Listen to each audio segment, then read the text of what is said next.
बच्चों जरा सोचो, आपने पिज्जा ऑर्डर किया और पिज्जा आपके घर पहुंच गया 30 मिनट में, लेकिन क्या वो पिज्जा जादू से बना है? नहीं, उसके पीछे छुपा है फैक्टर ऑफ प्रोडक्शन। कैसे? चलिए बताते हैं। व्हीट जो यूज किया उसको डो लगाने में, पिज्जा का बेस तैयार करने में, वो कहां से आया? लैंड से। टमाटो, कैप्सिकम, अनियन, ये सब हमें कहां से मिले? लैंड से।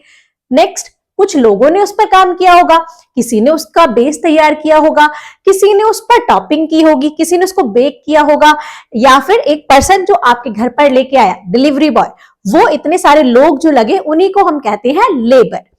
थर्ड नंबर पर क्या आता है? थर्ड नंबर पर आता है इक्विपमेंट या टूल्स, क्या क्या यूज हुए।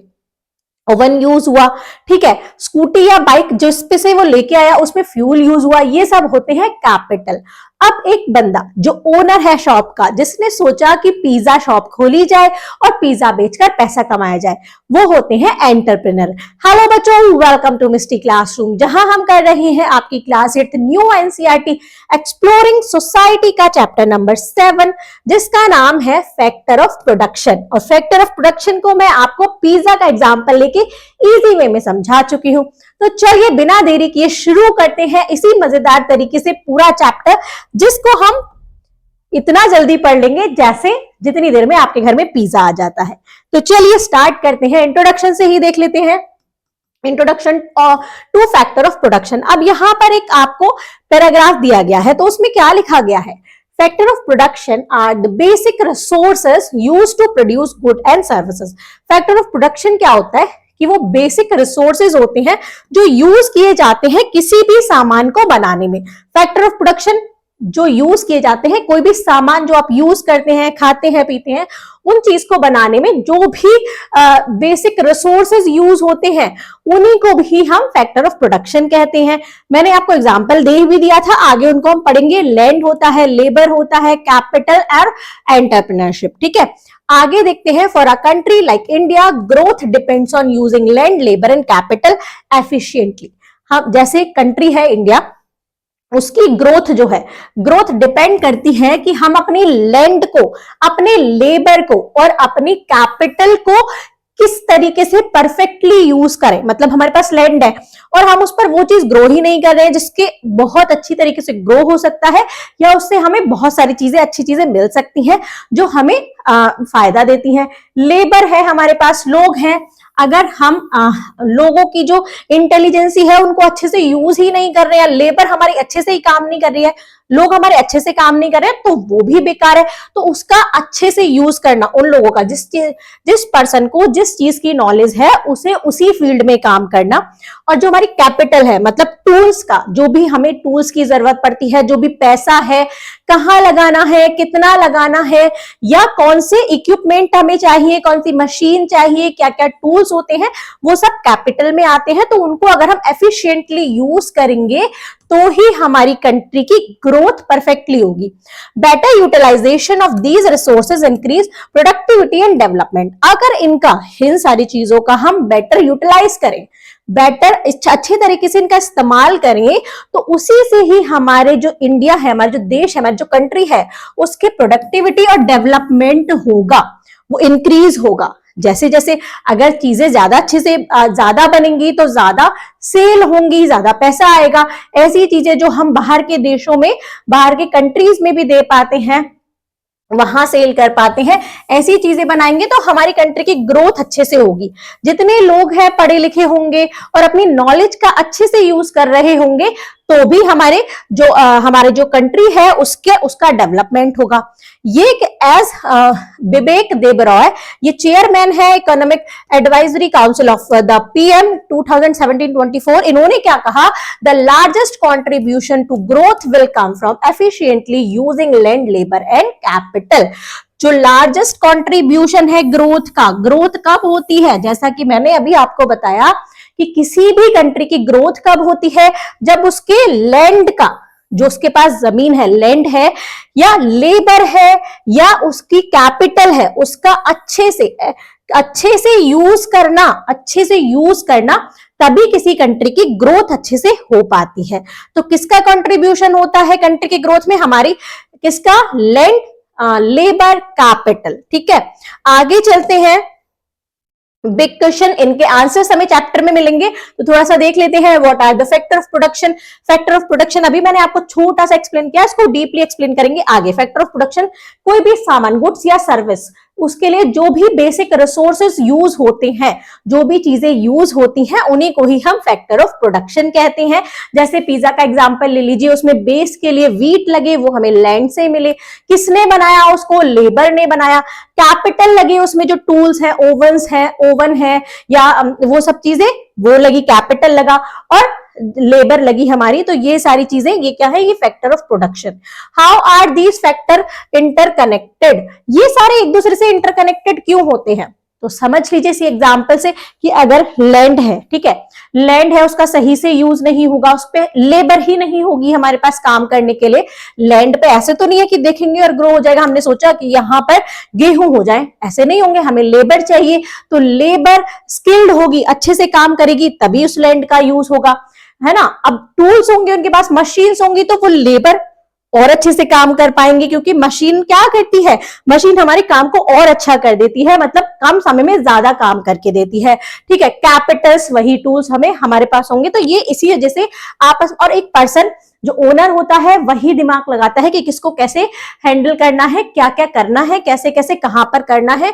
जो जिसके पास स्किल होती है, जो रिस्क लेता है, वो सब मिलकर, ये सारे आपस में इंटरकनेक्टेड होते हैं।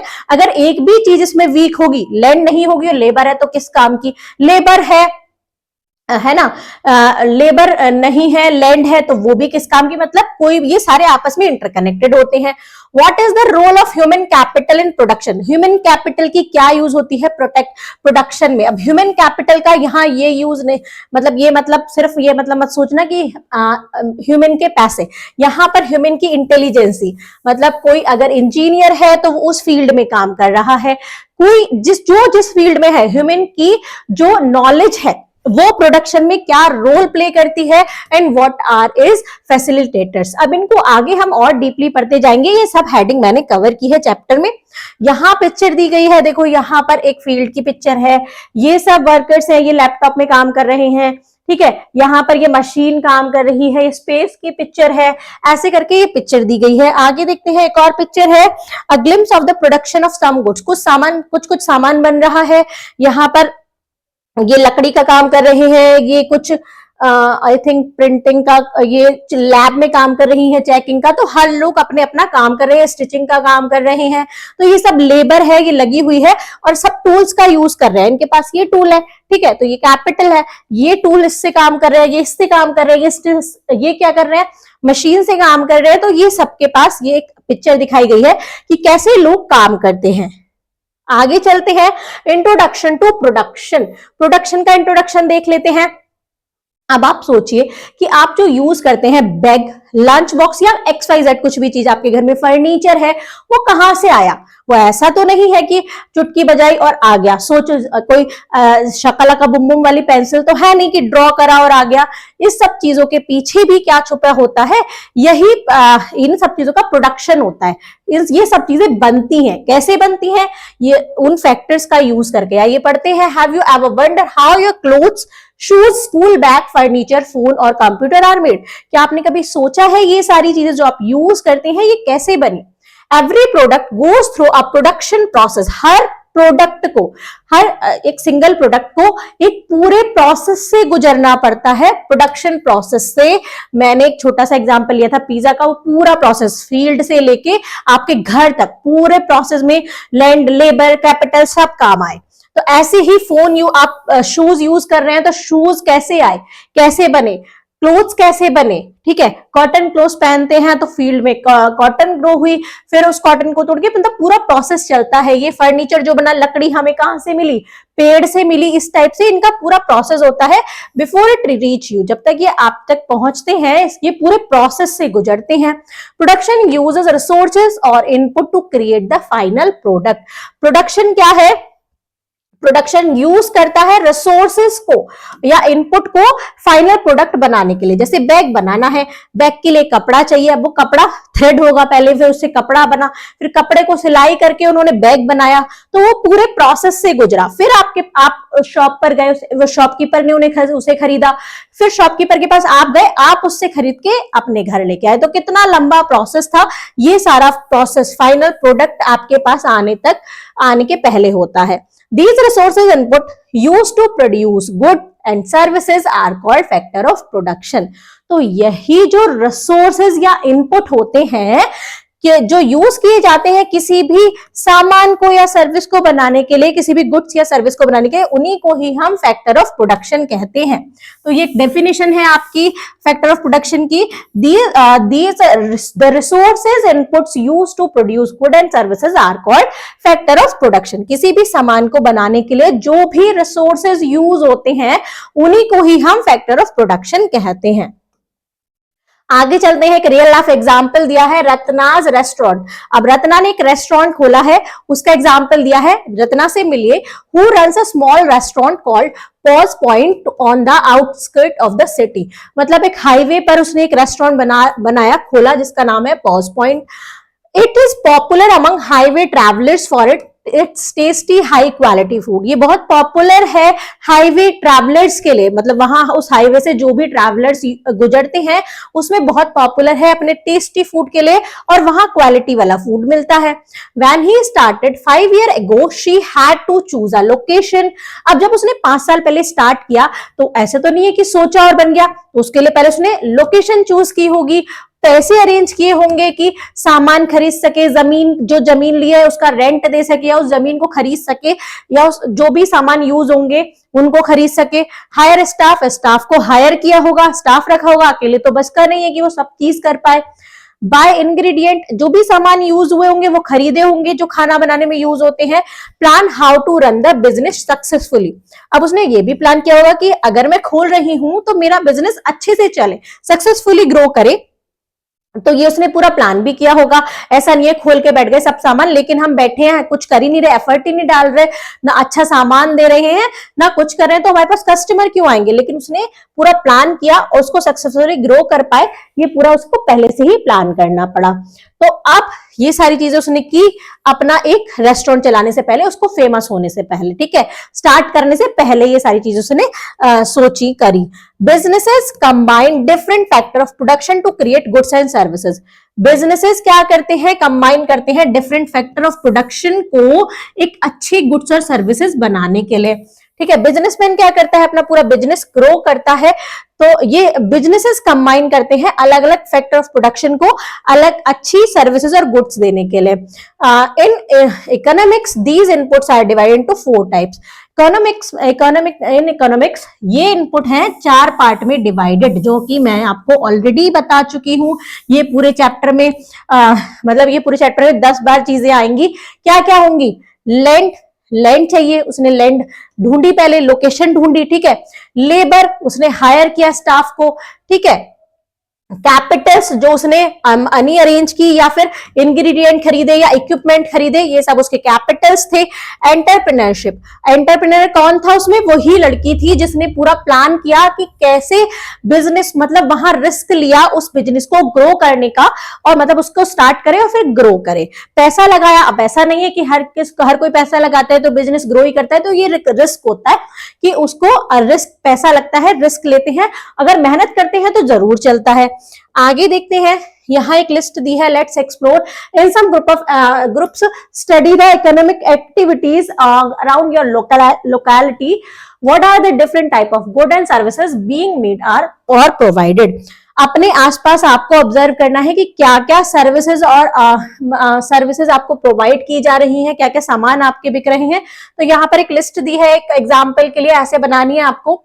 A small report that Lata, Asha, Mohan and Kiran made. ये इन बच्चों ने बनाई है। You can make your own report for shop of your choice.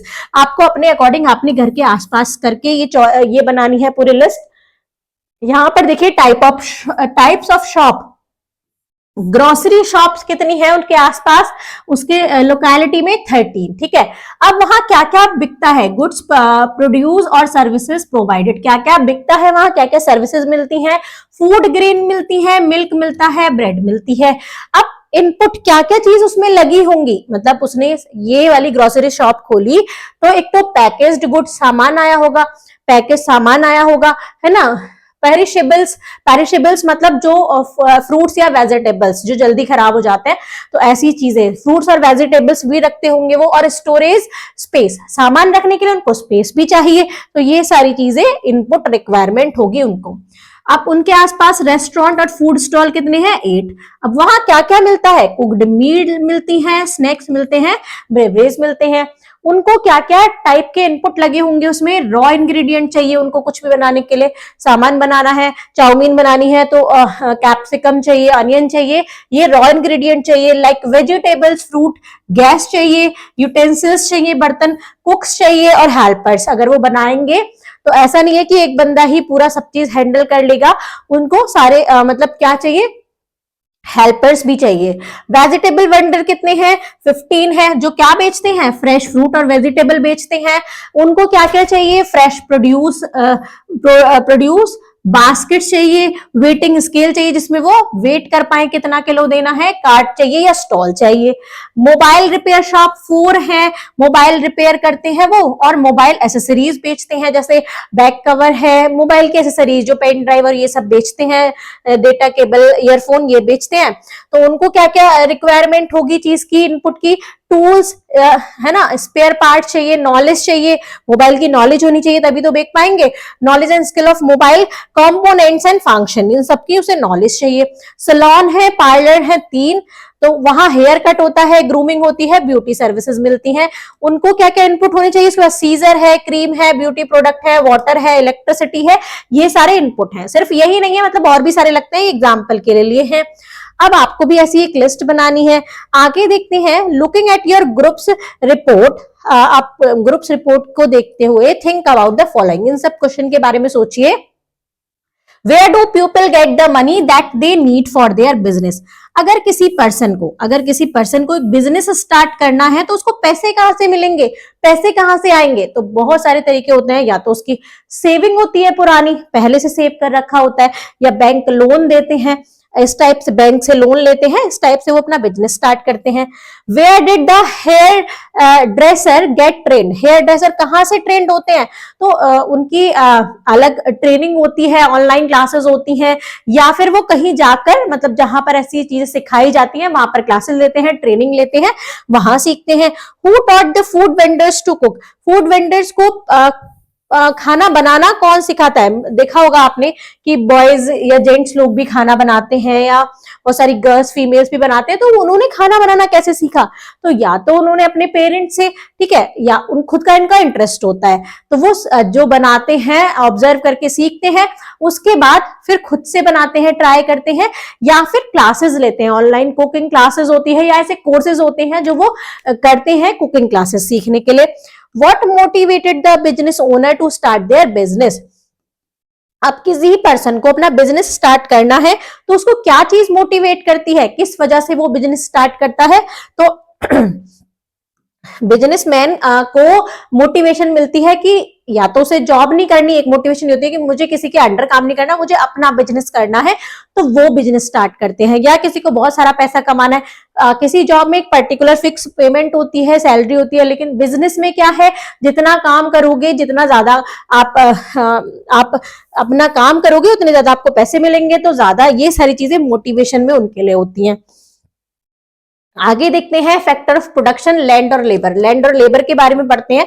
Land क्या है, हमारी नेचुरल रिसोर्सेज। अब लैंड में सिर्फ यहाँ पर जमीन का ही मतलब नहीं है, जितनी भी हमारी नेचुरल रिसोर्सेज होंगी वो सब लैंड में आएंगी। कैसे? In economics land include not just geographical land, इसमें सिर्फ ज्योग्राफिकल लैंड ही इंक्लूड नहीं है कि फील्ड है बस वही लैंड है, यहां पर जितनी भी नेचुरल रिसोर्सेज हैं, जैसे सॉइल है, मिट्टी भी हमारी लैंड में आती है, फॉरेस्ट भी हमारी लैंड में, वाटर है, एयर है, सनलाइट है, मिनरल्स है, ऑयल है और नेचुरल गैसेस, ये सब हमारे लैंड में आते हैं। लैंड का यहाँ पर मतलब सिर्फ वो लैंड नहीं है जो कि ज्योग्राफिकल लैंड होती है, वो वाली जमीन नहीं, इसमें सारी चीज इंक्लूड होती है, सॉइल भी, फॉरेस्ट भी, वाटर भी, ये सब क्या है? नेचर से मिलने वाली चीज है, मतलब ये नेचुरल रिसोर्सेज है। बिजनेसेस आइदर बाय लैंड और पे रेंट टू यूज, बिजनेसेस क्या करते हैं? या तो कहीं पर अगर बिजनेस करना है तो उस जमीन को खरीदते हैं, या तो उसको खरीद लेते हैं तब वहां पर बिजनेस स्टार्ट करते हैं, या फिर उसका रेंट देते हैं, पैसे देते हैं हर महीने उसको यूज करने के। These natural resources are gift of nature and form the base of all production, ये जितनी भी नेचुरल रिसोर्सेज है ये गिफ्ट है, हमें नेचर से मिला हुआ गिफ्ट है, तो ये सब तो हमें पता है कि ये सनलाइट, एयर, वाटर, ये सब हमें नेचर से मिला है, तो ये हमारे नेचर ने हमें गिफ्ट दिया है, और ये सब ही base of the all production, सारे प्रोडक्शन के बेस है। सनलाइट नहीं होगी तो कहां से ग्रोथ होगी, कहां से हम कुछ उगा पाएंगे? सनलाइट भी चाहिए, वाटर भी चाहिए, एयर भी चाहिए, सॉइल भी चाहिए, फॉरेस्ट भी चाहिए, ये सब चीजों की जरूरत पड़ती है। अब लेबर कौन होती है? जो ह्यूमन रिसोर्सेज होती हैं, human resources. Labour involve physical and mental effort of used in production. अब सिर्फ फिजिकली कोई काम कर रहा है ऐसी लेबर नहीं चाहिए, ऐसी भी होती है, मतलब ऐसी भी हो जो फिजिकली काम करे और मेंटली भी काम करे, दोनों तरीके से काम करे, ऐसी लेबर ही हमारी प्रोडक्शन में यूज होती है। उसको नॉलेज भी तो होनी चाहिए कि कैसे काम करना है, तो अगर फिजिकली भी काम करना है और मेंटली भी, दोनों चीज इन्वॉल्व होती हैं। जैसे कारपेंटर है, उसको कारपेंटर है, फिजिकली तो वो बहुत स्ट्रांग है लेकिन उसे पता ही नहीं है कि कैसे काम करना है, तो उसको मेंटली भी उसको नॉलेज होनी चाहिए। फार्मर है, उसे भी दोनों तरीके से फिजिकली और मेंटली दोनों नॉलेज होनी चाहिए। कंस्ट्रक्शन वर्कर्स हैं, उनको भी, टीचर्स हैं, टीचर्स को टीचर बना दिया लेकिन उनको पढ़ाना आएगा तभी तो वो टीचर कहलाएंगे, तो वो टीचर्स हैं, उनको भी मेंटली नॉलेज चाहिए। डॉक्टर्स हैं, डॉक्टरी स्किल होनी चाहिए। All contribute using different level of strength, knowledge and skill, ये सब अलग अलग टाइप के लेवल की स्ट्रेंथ, नॉलेज और स्किल यूज करते हैं, सबकी अलग अलग टाइप की होती है, एक टाइप से हर कोई काम नहीं कर पाता। Labour help create goods and services to meet society needs, labour हमें हेल्प करती है गुड्स और सर्विसेज बनाने के लिए जिसकी सोसाइटी को नीड है, उसे मीट करने के लिए सोसाइटी की को जिस चीज की जरूरत है, टीचर की जरूरत है तो टीचर के पास जाएंगे अगर उनको नॉलेज चाहिए, अगर बीमार है तो डॉक्टर के पास जाएंगे, कारपेंटर की जरूरत है तो कारपेंटर को बुलाएंगे। तो सोसाइटी की नीड जिस चीज की भी होगी उसको मीट करने के लिए, उसको पूरा करने के लिए लेबर ही हमारी हेल्प करती है। तो चलिए आगे चलते हैं। पीपल एज अ रिसोर्स या human capital, human capital people कैसे यूज होते हैं एक रिसोर्स के जैसे, अभी मैंने आपको बताया जो पर्सन टीचर है तो वो टीचिंग करता है, डॉक्टर है तो वो डॉक्टरी करता है, अपने पेशेंट को हैंडल करता है, पुलिसमैन है वो सर्विस देता है, ठीक है, लॉ एंड ऑर्डर को फॉलो कराता है, साइंटिस्ट है वो अपना काम करता है, कुक है तो वो अपना खाना बनाता है। तो ये सब क्या है? लोग एक रिसोर्सेस के जैसे ही तो यूज हो रहे हैं, लोग ही तो यूज हो रहे हैं, लोग ही पढ़ा रहे हैं, लोग ही इलाज कर रहे हैं।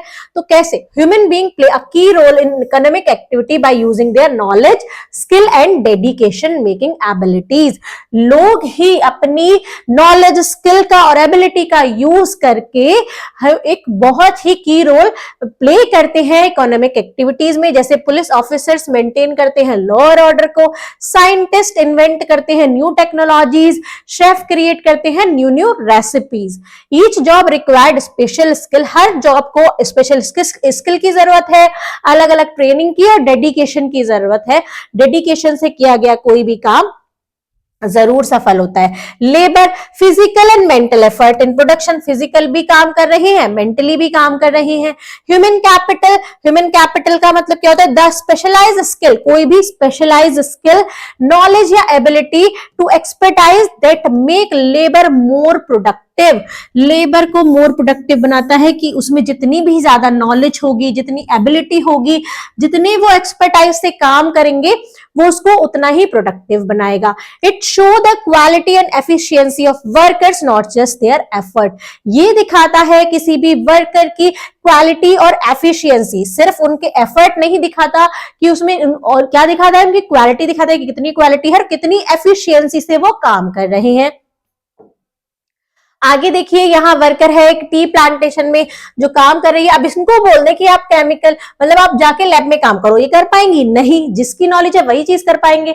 ये केमिकल इंजीनियर है, यहाँ काम कर रहे हैं, कारपेंटर है, अपना काम कर रहा है, सॉफ्टवेयर डेवलपर है, तो इनको बोल दिया जाए कि आप जाके कारपेंटर का काम करो, ये नहीं कर पाएंगे। इनसे बोला जाए कि सॉफ्टवेयर डेवलपमेंट का काम करो, सॉफ्टवेयर इंजीनियर का, ये नहीं कर पाएंगे। तो जिसमें जो स्किल होती है उसको प्रॉपरली एफिशिएंटली यूज करना ही क्या है? बेटर ऑफ प्रोडक्शन है। ठीक है, आगे चलते हैं। फैसिलिटेटर्स ऑफ ह्यूमन कैपिटल, ठीक है, फैसिलिटेटर्स को भी पढ़ लेते हैं। एजुकेशन होती है, फिर ट्रेनिंग। किसी भी कोर्स को, कोई भी बच्चे कोर्स करते हैं, जैसे डॉक्टरी का कोर्स है, पहले उनको पढ़ाया जाता है, एजुकेट किया जाता है, फिर उनको ट्रेनिंग दी जाती है। तो एजुकेशन बिल्ड नॉलेज, एजुकेशन से नॉलेज आती है for basic literacy to specialise skill. अब उनको कम नॉलेज होती है, जैसे कोई बच्चा गया 12th तक पढ़ के गया, उसको नॉर्मल नॉलेज अपने 12th तक की, लेकिन वो एमबीबीएस करने गया तो उसको स्पेशलाइज स्किल दी गई। ठीक है, school learning prepare student, school की जो लर्निंग होती है वो स्टूडेंट को प्रिपेयर करती है to solve real life problems, जो हमारी रियल लाइफ प्रॉब्लम्स को सॉल्व करने के लिए। एग्जाम्पल के लिए देखते हैं, a civil engineer student learn design material and construction. एक सिविल इंजीनियर स्टूडेंट है, वो पढ़ाई करता है डिजाइन बनाने की, मटेरियल्स की, कंस्ट्रक्शन की। फिर उनको ट्रेनिंग दी जाती है। ट्रेनिंग में क्या क्या इंक्लूड होता है? विजिटिंग कंस्ट्रक्शन साइट, इनको बोला जाता है सिविल इंजीनियर को कि जाके कंस्ट्रक्शन साइट पर विजिट करो। जब देखेंगे तभी तो सीखेंगे, प्रैक्टिकली जब भी देखेंगे। टेस्टिंग मटेरियल को टेस्ट करना। लर्निंग सेफ्टी प्रोसीजर्स जो है उनको भी लर्न करना, ऐसा नहीं है कि कुछ बना रहे और गिर जाए, सेफ्टी यूज ही नहीं कर रहे हैं। हैंड्स ऑन प्रैक्टिस मतलब अपने हाथ से काम करना। Together education plus training help individuals excel to their career. दोनों मिलकर, एजुकेशन और ट्रेनिंग दोनों मिलकर ही किसी इंसान का एक परफेक्ट करियर बनाती हैं। आगे देखते हैं, यहां पर देखिए, यहाँ ये बच्चों को क्लास में पढ़ाया जा रहा है और यहाँ पर उनको ट्रेनिंग दी जा रही है, मतलब उनको एक्सपेरिमेंट करने के लिए उनको बोला जा रहा है कि मतलब ये लैब होती है, यहाँ पर ये डायरेक्ट जाके टीचर्स इनको ट्रेन करते हैं, ये डायरेक्टली काम करते हैं। ये क्लास में बुकिश नॉलेज मिल रही है, फिर उसके बाद उनको अप्लाई करके उनको ट्रेनिंग दे रहे हैं। आगे देखते हैं हेल्थ केयर। अब सबसे मेन चीज है हेल्थ। जितनी अच्छी हेल्थ होगी वो वर्कर या वो लेबर उतना ही अच्छा काम कर पाएगी। अच्छी हेल्थ नहीं होगी तो अच्छे से काम ही नहीं होगा। जैसे good health support better learning and regular school attendance. अगर आपकी भी अच्छी हेल्थ है तो आप रेगुलर स्कूल आओगे और रेगुलर पढ़ोगे, कुछ भी चीज मिस नहीं होगी। ऐसे ही healthy workers can give their best physically and mentally. Healthy worker है, अगर कोई बीमारी नहीं है, अच्छे से काम करेगा, उसकी बॉडी अच्छे से काम करेगी, तो वो मेंटली और फिजिकली दोनों अपना बेस्ट दे पाएगा। Good health improve creativity, efficiency and reduce absence from work. Good health होगी तो वो क्या क्या इंप्रूव करेगी? क्रिएटिव होगा, वो जितना ज्यादा उसका दिमाग उतना ज्यादा दिमाग चलेगा, एफिशिएंसी से काम करेगा और वो एब्सेंट भी नहीं होगा, अपने काम पर रेगुलर काम पर जाएगा। Social and cultural influence on human capital. Social और कल्चरल क्या इन्फ्लुएंस होता है ह्यूमन कैपिटल पर? Social and cultural values shape how people work and improve themselves. Social and cultural values shape करती हैं किसी भी pupil को कि वो कैसे अपने लिए काम करें और improve करें। A culture of hard work, discipline and continuous improvement help nation progress. एक जो कल्चर होता है हार्ड वर्क का, अगर कोई हार्ड वर्क करता है, डिसिप्लिन में रहता है, कंटिन्यूस इंप्रूवमेंट कर रहा है, सीख रहा है रोज, तो उससे क्या होगी? नेशन की ही प्रोग्रेस होगी। एग्जाम्पल के लिए काइजन है जापान में, जिसका मतलब है कंटिन्यूस इंप्रूवमेंट। उसका मतलब क्या है? कंटिन्यूस इंप्रूवमेंट करना। ये क्या है? प्रैक्टिस सिंस द 1940 से प्रैक्टिस हो रहा है कि हर कोई पर्सन वहां पर काम करता रहता है, कंटिन्यूस इंप्रूवमेंट करता रहता है, सीखता रहता है। Help Japan achieve in high standard of living and strong economic growth. इसी ने हेल्प की जापान को high standard of living achieve करने में और स्ट्रॉन्ग इकोनॉमिक ग्रोथ को करने में। किसने हेल्प की? इसी काइजन ने। मतलब कंटिन्यूस इंप्रूवमेंट करते रहे, सीखते रहे। जैसे आप लोग हैं, नहीं पढ़ेंगे, एग्जाम में जाके पढ़ेंगे तो आपके अच्छे मार्क्स नहीं आएंगे। कोई बच्चा है रेगुलर पढ़ रहा है, स्कूल में जो पढ़ाया जा रहा है, ट्यूशन में या ऑनलाइन जो भी वो पढ़ रहा है, वो रेगुलर पढ़ रहा है और उस पर प्रैक्टिस कर रहा है, तो वो ज्यादा अच्छे मार्क्स ले आएगा। तो कंटिन्यूस इंप्रूवमेंट जरूरी है। German work ethic known of punctuality, attention to details and focus on quality। ये जर्मन का है। जर्मन को भी जाना जाता है पंक्चुअलिटी के लिए, attention to detail and focus on quality. These qualities stated Germany's technology and manufacturing industries. इन्हीं क्वालिटी ने जर्मन की टेक्नोलॉजी और मैन्युफैक्चरिंग इंडस्ट्रीज को ग्रो किया है। High quality industries output come from strong human capital value. High quality industrial output कहां से आया? जो ह्यूमन कैपिटल वैल्यू है वहां से। जितनी स्ट्रॉन्ग ह्यूमन कैपिटल वैल्यू होगी उतना ही हाई क्वालिटी इंडस्ट्रियल आउटपुट होगा। चीजें और ज्यादा अच्छे से बनेंगी, चीजें बनेंगी और अच्छे से बनेंगी। Challenges to human capital in India. अब ह्यूमन कैपिटल के लिए इंडिया में क्या चैलेंजेस है? ये जापान का तो आपको बता दिया, जापानीज लोगों का तो बता दिया, जर्मन का बता दिया। अब यहां पर देखते हैं इंडिया में क्या चैलेंजेस हैं। India has made sufficient progress in human capital since independence. Sufficient progress हुआ है इंडिया का ह्यूमन कैपिटल का इंडिपेंडेंस से। Literacy improve skill and productivity. जितने पढ़े लिखे लोग होंगे उतनी ही स्किल और प्रोडक्टिविटी इंप्रूव होगी। ज्यादा से ज्यादा लोग पढ़ेंगे तो ज्यादा से ज्यादा नॉलेज होगी, ज्यादा से ज्यादा वो अपना काम कर पाएंगे। Mail literacy 85%। मेल लिटरेसी कितनी थी 2023 में बच्चों? 85%। फीमेल लिटरेसी कितनी थी? 70%। Despite improvement India still face several challenges. Improvement के बाद भी इंडिया को बहुत सारे चैलेंजेस फेस करने पड़े। Young population advantage. अब इंडिया के पास यंग पॉपुलेशन एडवांटेज है। मतलब इकोनॉमिक सर्वे 2024 में पता चला 65% ऑफ इंडियन 35 ईयर्स मतलब से नीचे छोटे हैं, 35 ईयर एज से कम है। बूढ़े लोग कम है, 35 एज से छोटे लोग ज्यादा है। तो जितने यंग लोग होंगे वो इतना ही ज्यादा मेंटली और फिजिकली काम कर पाएंगे। तो ये इसका एक प्लस पॉइंट है। This create a demographic dividend, a benefit when a country has more young। ये बेनिफिट होता है कि जिस कंट्री के पास ज्यादा यंग लोग होते हैं, वर्किंग पीपल ज्यादा होते हैं और फ्यूअर डिपेंडेंट होते हैं। जैसे जो बच्चे हैं या ज्यादा बूढ़े लोग हैं वो लोग डिपेंडेंट होते हैं, तो वो लोगों की संख्या अगर कम है, वर्किंग लोगों की ज्यादा है, तो ये इससे कंट्री को ही बेनिफिट मिलता है। For this advantage to be effective people need. इस एडवांटेज को इफेक्टिव करने के लिए लोगों को क्या जरूरत है? Quality education. जो लोग हैं उनको क्वालिटी एजुकेशन मिलनी चाहिए, गुड हेल्थ केयर होनी चाहिए, उनकी अच्छी हेल्थ होगी तभी वो अच्छे से काम करेंगे। प्रॉपर ट्रेनिंग दी जानी चाहिए, उनकी प्रॉपर स्किलिंग होनी चाहिए। These help the nation grow and improve living standard. यही चीज हेल्प करेंगी हमारे नेशन को ग्रो करने में या इंप्रूव करने में, जो कि उनका लिविंग स्टैंडर्ड है। तो इंडिया को ये सारी चीजें ही हेल्प करेंगी। हर पर्सन को अच्छी क्वालिटी से, मतलब क्वालिटी एजुकेशन मिलनी चाहिए, अच्छी हेल्थ होनी चाहिए, तभी वो अच्छा काम कर पाएगा, अच्छे से ट्रेंड होना चाहिए। यहाँ स्टूडेंट है, एक एग्जाम में लिख रहे हैं, तो वो अगर अच्छे से पढ़ेंगे, अच्छे तरीके से एग्जाम देंगे तो नॉलेज अच्छी होगी, फिर ट्रेनिंग अच्छी होगी, तो आगे वो अपने नेशन के लिए भी अच्छा कर पाएंगे। स्किल रिक्वायरमेंट, क्या स्किल रिक्वायरमेंट्स है? Modern job need diverse skills. Modern jobs को डाइवर्स स्किल्स की जरूरत है। India also had a rich history of skill based knowledge. India के पास भी हिस्ट्री में बहुत सारे लोग थे जो स्किल बेस्ड नॉलेज रखते थे। मतलब हमारा इंडिया जाना जाता है ट्रेडिशनल क्राफ्टमैनशिप से, जो कि मैंने आपको हिस्ट्री वाले चैप्टर में पढ़ा दिया है कि इंडिया की जो हिस्ट्री है वहां पर भी कैसे लोग फेमस थे अपने क्राफ्टमैन के लिए। इंडिया भी जाना जाता है, इंडिया की भी एक रिच हिस्ट्री है। Think about it. शिवाइज एजुकेशन, मतलब सिनेरियो दिए गए हैं, उनका क्वेश्चन है, उनके आंसर्स हैं, देखते हैं। Shiva had to drop out of school when his father lost his job. जब उसके शिवाय के पापा की जॉब चली गई तो उसको स्कूल ड्रॉप करना पड़ा। अब इसका क्वेश्चन है, how will missing school affect his future. अब वो पढ़ नहीं पाएगा तो इससे उसके फ्यूचर पर क्या इफेक्ट पड़ेगा, क्या पड़ेगा, उसको एजुकेशन नहीं मिलेगी। अगर एजुकेशन नहीं मिलेगी तो उसके पास स्किल्स नहीं होंगी, स्किल्स नहीं होगी तो जॉब अपॉर्चुनिटी नहीं मिलेगी, उसको जॉब अच्छी नहीं मिलेगी और अर्निंग पोटेंशियल उसका कम होगा। एक सिनेरियो सेकंड दूसरा सिनेरियो है, इसे देख लेते हैं। Skill shortage in business. अगर एक बिजनेस खोला और हमारे पास स्किल ही नहीं है तो क्या होगा। What problem arise if business cannot find skilled workers? एक बिजनेसमैन ने बिजनेस खोला और उसने ऐसे वर्कर्स ही नहीं रखे जो उसका अच्छे से काम कर पाए, तो क्या प्रॉब्लम फेस करनी होगी, क्या करनी पड़ेगी उसको। could lead to low productivity।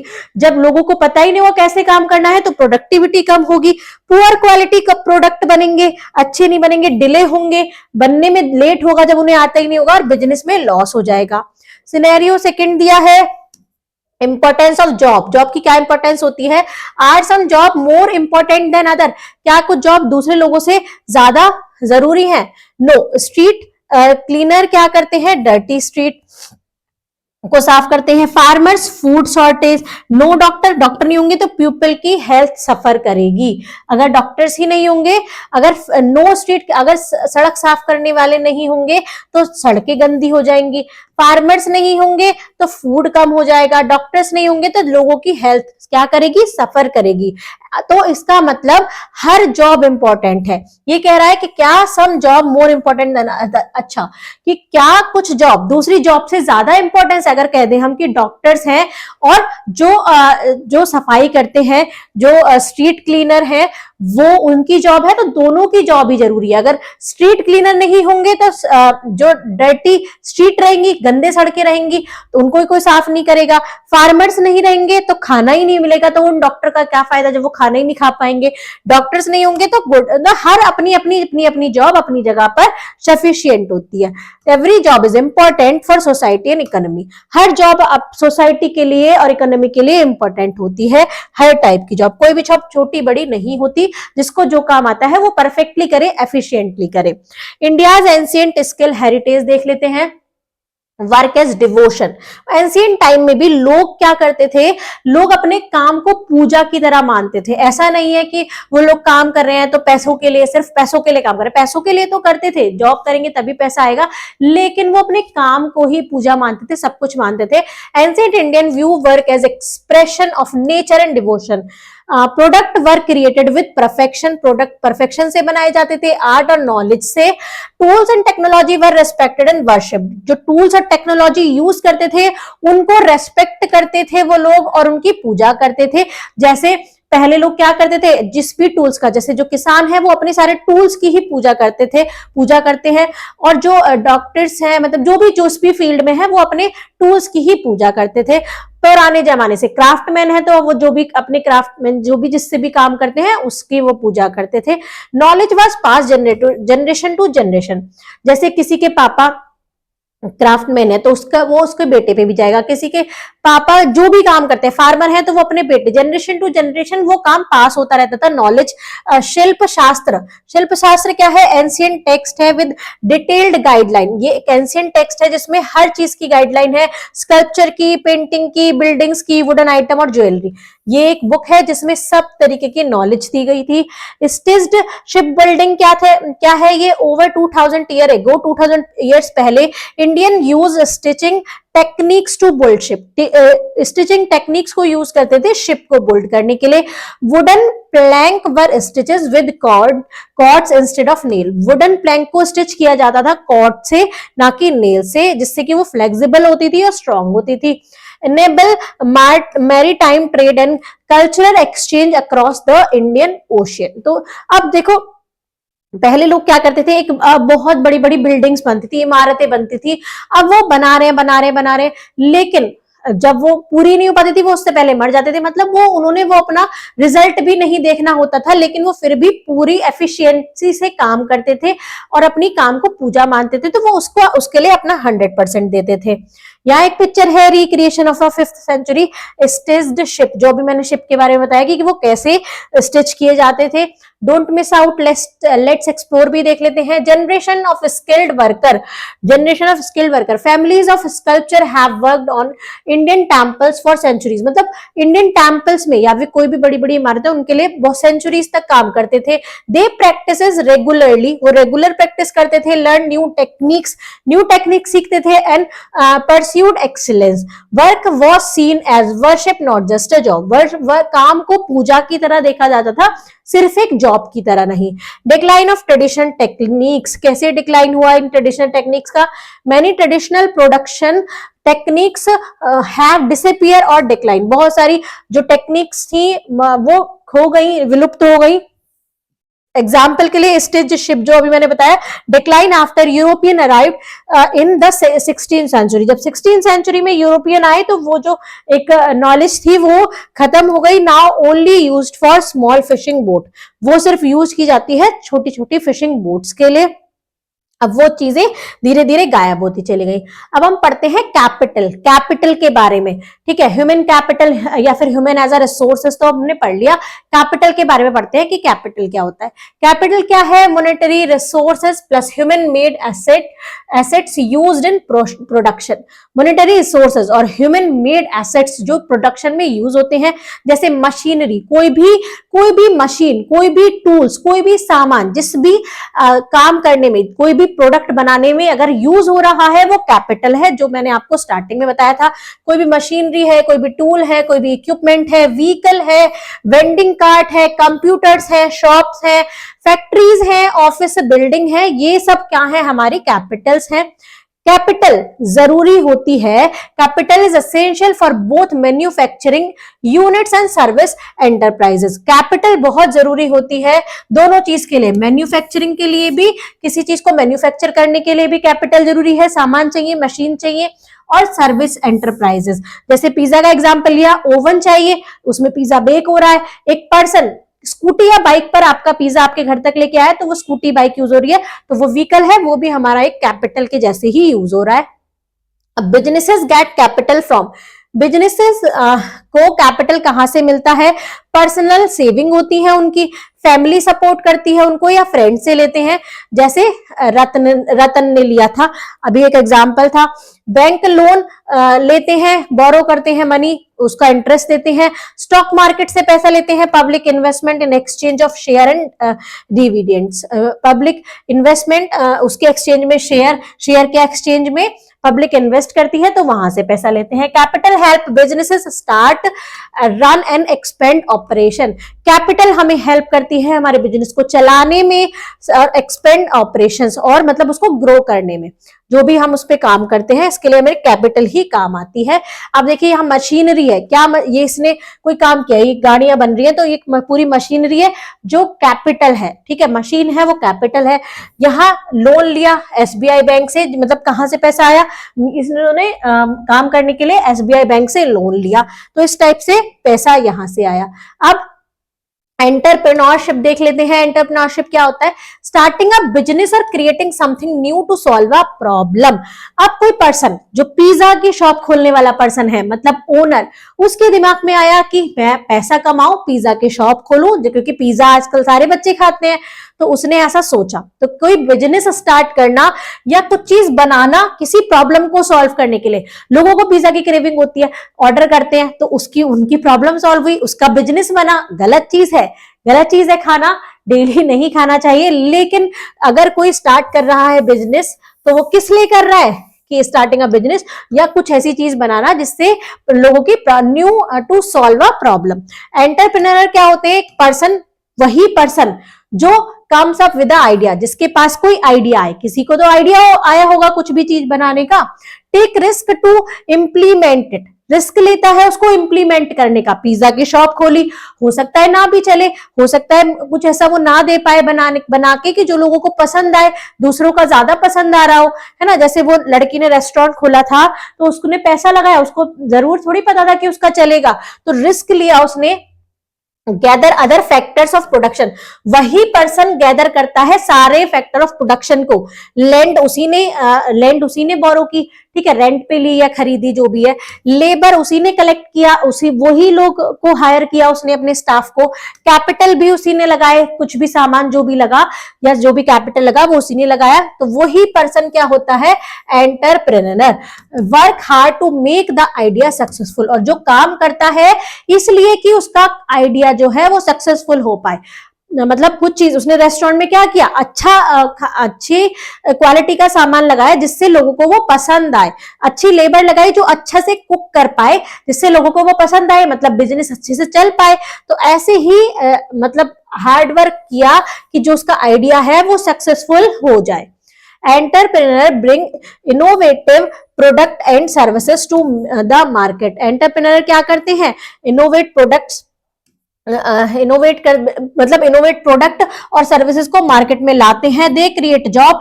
अब जब उसने कोई शॉप खोली तो उन्होंने जॉब मतलब उनको हायर करने पड़े लोग, तो उन्होंने लोगों को जॉब दी, तो वो जॉब भी देते हैं, सपोर्ट लिवलीहुड, उन लोगों को पैसा देते हैं जिससे वो अपनी लाइफस्टाइल मेंटेन कर पाए। Contribute to society and the nation, वो सोसाइटी और नेशन के लिए भी कंट्रीब्यूट करते हैं, टैक्सेस पे करते हैं तो नेशन के लिए भी वो काम कर रहे हैं। Entrepreneurship give a sense of satisfaction from seeing dream become reality. Entrepreneurship क्या होता है, ये एक सेंस है सेटिस्फेक्शन का कि अपने सपने को, किसी ने सपना देखा उसको पूरे करने का एक सेटिस्फेक्शन है। उसने सपना देखा कि मेरा रेस्टोरेंट चल पाए और उसका चला, तो उसने क्या किया, उसने पहले सपना देखा तो वो उसका सेटिस्फेक्शन ही हुआ। तो वो लड़की क्या थी या वो पिज्जा शॉप वाला क्या था, एंटरप्रेन्योर था। और एंटरप्रेन्योरशिप क्या थी, जो उन्होंने सारी चीज मिलकर ये पूरा क्रिएट किया। आगे चलते हैं, ये एक एंटरप्रेन्योर क्या करता है, तो चलिए देखते हैं एक एंटरप्रेन्योर का क्या पूरा प्रोसेस होता है। Identify a problem and is to resolve to and is resolve to solve it with the innovative solution. मतलब वो पहले आइडेंटिफाई करता है कि उस एरिया में क्या प्रॉब्लम है, मतलब क्या प्रॉब्लम लोग फेस कर रहे हैं, और कुछ आइडिया ऐसा लाता है जिससे वो उसको रिवॉल्व कर पाए। Take risk by investing money and time, time भी देता है, मनी भी इन्वेस्ट करता है कि उसको रिस्क लेता है उस काम को करने का। मेक की decisions regarding the operation and functioning of his and her business, अपने बिजनेस को फंक्शन कराने के लिए, मतलब उसमें ऑपरेशन डिसीजन लेता है कि किसको क्या रखना है, कैसे काम करना है, पूरे डिसीजन वो खुद लेता है। Combine various factors of production, बहुत सारे मतलब सारे फैक्टर ऑफ प्रोडक्शन को, लैंड, लेबर और कैपिटल, इन सबको कंबाइन करता है। Contribute to the welfare of the society with his or her innovation, contribute करता है अपनी सोसाइटी और अपने नेशन के वेलफेयर के लिए अपने कंट्रीब्यूशन से, जो उसका इनोवेटिव आइडिया होता है उससे। मतलब बहुत लोगों को तो फायदा होता है ना, जैसे कुछ भी चीज है, वहां किसी चीज की कमी हो रही है और वहां पर वो कोई चीज सामान का खोले तो लोगों को बहुत फायदा होता है। जैसे यहाँ बैम्बू एंड केन प्रोडक्ट बना रही है अरुणाचल प्रदेश में, ये फूड प्रोसेसिंग हो रही है यहाँ पोल्ट्री प्रोडक्ट है, दिल्ली में रखे हैं जो कहीं से बनकर आए और यहाँ पर सेल हो रहे हैं, लोग इन्हें खरीद रहे हैं, और पेट्रोकेमिकल प्लांट लगा हुआ है। तो ये सब क्या है, किसी के तो दिमाग में ये आइडिया आया होगा। तो इसी तरीके से एक एग्जांपल ले लेते हैं, JRD टाटा, जिनके बारे में सबने सुना है, the man who dreamed the big of India, जिन्होंने एक बहुत बड़ा सपना देखा इंडिया के लिए, जिनका नेम क्या है पूरा, जहांगीर रतन जी दादाभाई JRD टाटा, मतलब JRD की फुल फॉर्म है, जिनका जन्म हुआ था 1904 में। इनका क्या रोल है, ये एंटरप्रेन्योर है, इंडस्ट्रियल है और फिलैंथ्रोपिस्ट है, मतलब एक परोपकारी, सबके बारे में सोचने वाले। इन्होंने क्या क्या अचीवमेंट थे इनके, ये हेड ऑफ टाटा ग्रुप बने, one of the India's largest business group. Founded Tata airlines in 1932, 1932 में इन्होंने टाटा एयरलाइंस को फाउंड किया। लेटर बिकम एयर इंडिया, जो बाद में एयर इंडिया बन गया। Expanded Tata group into steel, Tata group को स्टील में एक्सपेंड किया, कार, पावर और केमिकल्स, इन सब में इन्होंने ग्रोथ की। बिलीव क्या था इनका, बिजनेस शुड बेनिफिट सोसाइटी, मतलब बिजनेस से सोसाइटी को बेनिफिट मिलना चाहिए, सिर्फ प्रॉफिट, हमें प्रॉफिट मिले उससे बेटर है कि सोसाइटी को क्या मिले, बेनिफिट मिले। नॉट जस्ट अर्न प्रॉफिट, इनका मेन मकसद था कि खाली प्रॉफिट कमाना इनका मकसद नहीं था, इनका मकसद था कि सोसाइटी में जितने भी लोग हैं उनको बेनिफिट मिले। केयर फॉर वर्कर्स, ये वर्कर की बहुत केयर करते थे। Provided good working condition, condition, उसको उनको बहुत अच्छी वर्किंग कंडीशन भी प्रोवाइड करते थे। ओनर क्या चीज इनको रिसीव हुई? रिसीव भारत रत्न इन 1992। 1992 में इनको भारत रत्न से सम्मानित किया गया for his service to the nation, known for vision, hard work and honesty. इनके लिए इनको भारत रत्न मिला। आगे देख लेते हैं technology and enabler of production, मतलब टेक्नोलॉजी कैसे प्रोडक्शन में हमारा काम करती है, कैसे उसको आगे बढ़ाती है। टेक्नोलॉजी क्या करती है? Application of scientific knowledge to make task easier. किस जो कोई भी टेक्नोलॉजी है, पुराने समय में मशीनें नहीं होती थी, मिक्सी नहीं होती थी, तो बहुत सारे टाइम लगता था। तो आजकल क्या है, बहुत सारी मशीनें हैं, वॉशिंग मशीन है, फ्रिज है, तो ये सारी टेक्नोलॉजी आई है। ये क्या करता है? ये टास्क को इजी बनाता है, काम को सिंपल बनाता है। तो जितने भी टेक्नोलॉजी होते हैं ये क्या होते हैं? साइंटिफिक नॉलेज होती है जो हमारे टास्क को इजी करती है। जैसे कैमरा है, कन्वर्ट करता है light into digital image, light को कन्वर्ट करता है डिजिटल इमेज में, तो ये भी एक टेक्नोलॉजी है। Production always involve technology, production में हमेशा इन्वॉल्व होती है टेक्नोलॉजी, क्योंकि टेक्नोलॉजी से ही इजी तरीके से और ज्यादा काम किया जा सकता है। From ancient tool to modern machine, पहले एंशिएंट टूल्स को हटा के मॉडर्न मशीन को लाया गया है जिससे काम इजी और ज्यादा किया जा सके। मॉडर्न एग्जांपल में देख लेते हैं, यूपीआई पेमेंट का यूज होता है जिससे इंस्टेंट मनी ट्रांसफर हो जाता है। वेदर अपडेट मिल जाती है जिससे फार्मर्स को हेल्प मिलती है, मतलब क्रॉप के लिए फाइनल प्लान अच्छा बनाने के लिए। जीपीएस का यूज होता है शॉर्टेस्ट रूट फाइंड करने के लिए, जब हम कहीं भी जाते हैं या ट्रांसपोर्ट करते हैं सामान को, उसके लिए सबसे छोटा रूट फाइंड करता है जीपीएस। की पॉइंट्स क्या है? Old technology is often replaced by new better technology, पुरानी टेक्नोलॉजी अक्सर रिप्लेस हो जाती है नई टेक्नोलॉजी से। लेकिन कुछ एग्जांपल ऐसे हैं, मतलब जो पुरानी टेक्नोलॉजी, ईमेल रिप्लेस हो गया पोस्टल लेटर से, जो फास्टर है और सस्ता भी है, जल्दी भी जाता है और सस्ता भी है। लेकिन कुछ ऐसी ट्रेडिशनल टेक्नोलॉजीज हैं जैसे पुली, जैसे अभी आगे दिखाऊंगे पिक्चर, पुली और wheelbarrow are still useful today, इनका अभी भी यूज हो रहा है। बाहरी सामान को ऊपर खींचने के लिए पुली का यूज किया जाता है। Technology improve efficiency for people and businesses, technology improve करती है एफिशिएंसी को लोगों के लिए और बिजनेस के लिए। तो यहाँ पर एक पिक्चर देख लेते हैं, यहाँ देखो ड्रोन से पूरे उसमें फर्टिलाइजर फैलाया जा रहा है, तो किसी पर्सन की जरूरत नहीं है। सही क्या कर रहे हैं? ये ड्रोन ही कर रहा है, तो घर बैठे किसान काम कर पा रहा है। रोबोट असिस्टिंग इन सर्जिकल प्रोसेस, रोबोट असिस्ट कर रहे हैं सर्जिकल प्रोसेस में, यहाँ रोबोट काम कर रहे हैं, मशीन काम कर रही है। लेकिन जो पुरानी मशीन अब भी यूज की जाती है, a wheelbarrow on a construction site, ये पुरानी है, अभी भी यूज होती है। पुली यूज होती है बोट में, पुली यूज होती है बोट में, सामान को ऐसे खींचने के लिए, भारी सामान को रोकने के लिए। Technology paving the way of learning and job, technology एक पूरी पक्की सड़क बनाती है लर्निंग और जॉब्स के लिए। टेक्नोलॉजी से ही लोग सीखते हैं। अब टेक्नोलॉजी क्या हुई? Technology help student to learn, build skill and find job, technology ही हेल्प करती है लोगों को स्किल्स पढ़ने के लिए, स्किल्स बनाने के लिए और जॉब फाइंड करने में। क्योंकि आजकल क्या हुआ था, कोविड-19 में क्या हुआ था, स्कूल सब बंद हो गए थे, तो ऑनलाइन क्लासेस चली थी, ऑनलाइन स्टडी की थी बच्चों ने। अब ऐसे है, बहुत सारे गांव ऐसे हैं, बहुत सारी जगह ऐसे हैं जहां से कोचिंग सेंटर्स बहुत दूर है, लेकिन ऑनलाइन वो लोग फिर भी पढ़ सकते हैं। तो ये सब एक टेक्नोलॉजी ही तो है। जैसे ऑनलाइन लर्निंग है, गवर्नमेंट प्लेटफॉर्म है एक स्वयं ऑफ, ये क्या करता है? Free of online courses provide करता है 9th प्लस क्लासेस के लिए।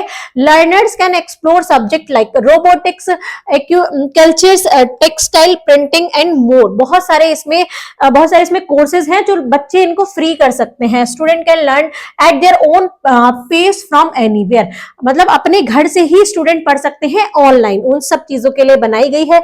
जॉब अपॉर्चुनिटीज क्या है? National career service NC S portal help find job across sector, मतलब ये क्या करते हैं? ये जॉब्स को फाइंड करने में हेल्प करता है, plumbing, accounting, ETC। Technology removes geographical barrier, technology ने रिमूव कर दिए ज्योग्राफिकल बैरियर, मतलब कोई पर्सन यहाँ बैठा है और लखनऊ, इलाहाबाद, मतलब कोई बहुत दूर उसके कोई ऑनलाइन क्लासेस चल रही हैं, वहां के कोर्सेज अच्छे हैं तो वो उनको लेना चाहता है लेकिन नहीं ले पाता, क्योंकि वहां वो कैसे रहेगा जाके, तो ऑनलाइन वो वहां अपने घर पर बैठकर भी ले सकता है। ये कनेक्ट करता है लर्नर्स को नॉलेज से, स्किल से, employment in India and abroad, मतलब अब्रॉड के कुछ बहुत सारे कोर्सेज होते हैं जिनको हम यहाँ बैठकर भी कर सकते हैं। यूजफुल लिंक्स दिए गए हैं श्याम और नेशनल करियर सर्विस के, वो आपकी बुक में दिए गए हैं, ये लिंक्स हैं। चलिए देखते हैं how the are the factor connected, ये फैक्टर्स आपस में कैसे कनेक्टेड रहते हैं। जैसा कि मैंने स्टार्टिंग में बताया था, फैक्टर्स ऑफ प्रोडक्शन कौन कौन से थे, land, labour, capital, entrepreneurship and technology. एक एक चीज जुड़ती चली जा रही है। पहले हम लैंड, लेबर और कैपिटल के बारे में बात कर रहे थे, फिर एंटरप्रेन्योरशिप के बारे में बताया, फिर टेक्नोलॉजी के बारे में बताया कि जितनी ज्यादा टेक्नोलॉजी आती जाएंगी हमारा जो फैक्टर ऑफ प्रोडक्शन है उतना ही इंप्रूव होता चला जाएगा। All factors are combined to produce good and services, सारे फैक्टर्स एक साथ कंबाइंड होते हैं किसी भी प्रोडक्ट सामान को बनाने के लिए। Proportion of each factor depends on the type of product, कोई भी प्रोडक्ट है उसका प्रोपोर्शन कितना रहना है, लैंड, लेबर या कैपिटल कितना कितना होगा, वो हर प्रोडक्ट पर डिपेंड करता है।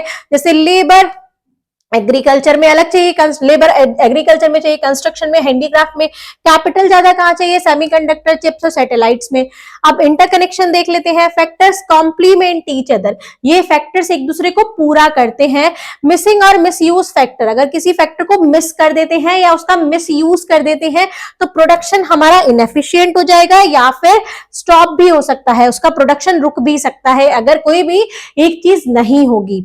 न्यू टेक्नोलॉजीज, अब जैसे एक एग्जांपल कि पिज्जा की शॉप खोल ली, बेक करने के लिए कुछ भी नहीं है तो क्या होगा, अच्छे से बेक ही नहीं होगा, हम कुछ और भी ट्राई करते रहेंगे। तो हर चीज होना जरूरी है। New technologies can change factor use, machine in agricultures, machine use होने लग गई है एग्रीकल्चर्स में जिसमें लेबर पर डिपेंडेंसी कम हो गई है, कम लेबर में ज्यादा काम कर सकते हैं। जैसे कि अभी आपको पिक्चर में दिखाया था कि ड्रोन से क्या हो रहा है, फर्टिलाइजर पूरे फील्ड में बिछा लगा रही है। 3D प्रिंटिंग हो गई है जिसको traditional handloom product at large scale पर रिवाइव किया जा रहा है। आगे चलते हैं, ये देखिए the process of mobile phone assembly, process क्या था मोबाइल फोन असेंबली का, इसके बारे में रिटर्न में आगे पढ़ेंगे। R&D team conceptualise new features, यहाँ एक मीटिंग हुई जिन्होंने नया फीचर्स, नई बात रखी, नई अपनी सोच रखी। इन्होंने क्या किया, एक लैंड लिया और वहां पर फैक्ट्री का सेटअप किया, रॉ मटेरियल वहां पर कलेक्ट किया उस फैक्ट्री में, फिर असेंबल किया उन रॉ मटेरियल को एंड कंपोनेंट को, एक और उसमें इंस्टॉल सॉफ्टवेयर किया, फिर जो अपना फोन बना लिया उसको टेस्ट किया और उनकी क्वालिटी क्या है, फंक्शनैलिटी क्या है और परफॉर्मेंस कैसा दे रहा है। फिर उसकी पैकेजिंग हुई, मास प्रोडक्शन एंड पैकेजिंग। उसके बाद वो शॉप में डिस्ट्रीब्यूशन टू रिटेल स्टोर में डिस्ट्रीब्यूट किया गया, वहां पर से जाकर हम लोग खरीदते हैं या बाय करते हैं। तो ये पूरा प्रोसेस हुआ, स्टार्ट यहाँ पर हुआ, एंड यहाँ पर हो गया। आगे चलते हैं, ज्योग्राफी एंड सप्लाई चेन क्या होती है। Production inputs are available at different location, production जो प्रोडक्शन इनपुट्स है वो अलग अलग लोकेशन पर होते हैं, एक जगह पर सारी चीज नहीं होती है। Business combine these input for final production, जब कोई बिजनेस करता है तो वहां पर वो लोग सारा प्रोडक्शन का सामान, मतलब सारे जो भी इनपुट्स होते हैं उसको कंबाइन करते हैं, एक साथ लेके आते हैं। Supply chain disruption, supply chain का डिसरप्शन भी हो जाता है, जैसे कोविड-19 के टाइम पर हुआ था, चीजें मतलब एक जगह से दूसरी जगह नहीं पहुंच पाई थी।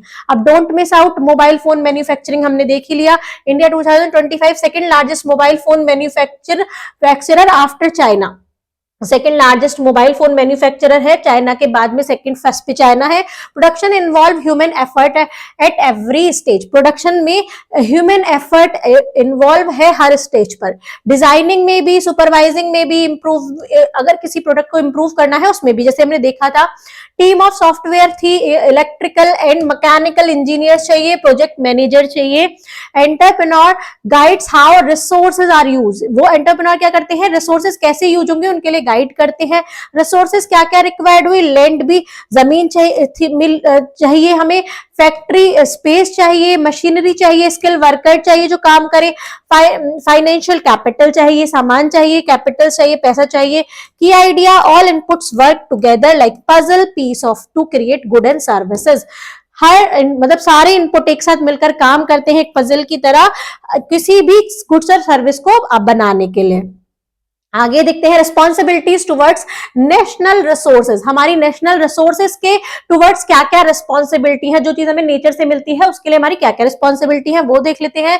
Natural resources like land, water, minerals are limited and can be harmed if misuse, ये सारी चीजें जो नेचुरल चीजें हमारे पास लिमिटेड हैं और ये अगर हम इनका मिस यूज करेंगे और ज्यादा यूज करेंगे तो क्या होगा, ये हमारे लिए ही हार्मफुल होगा।